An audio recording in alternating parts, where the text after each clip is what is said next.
Leaving one political party and joining another after being elected is called as defection, also known as floor crossing or switching sides. So, defection is basically leaving your party or abandoning your own political party and joining another after being elected as a representative.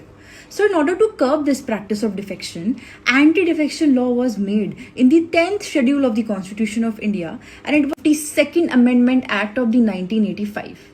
A very important amendment. Kindly make a note of this because a lot of time they ask you this question in various competitive exams. So in order to curb this practice of defection, anti-defection law was made.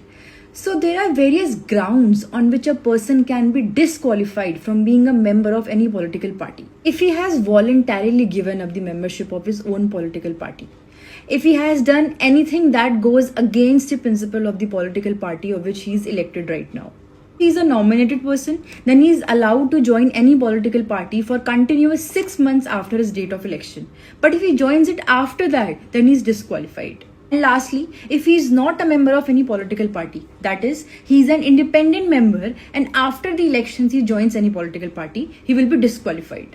However, there are two exceptions to defection. That is, in the cases of merger, which means if 2/3 of member of any political party agrees to such merger, then it will not be called as defection.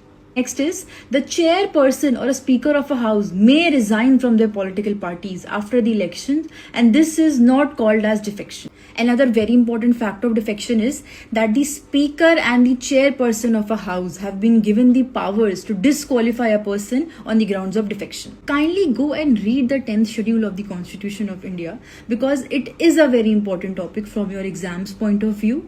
And I know this topic is all over the internet for various reasons, so not getting into that debate. I have also mentioned one landmark judgment with respect to defection in the description below, so do check that out. I'm sure it will be helpful to you, and all the best.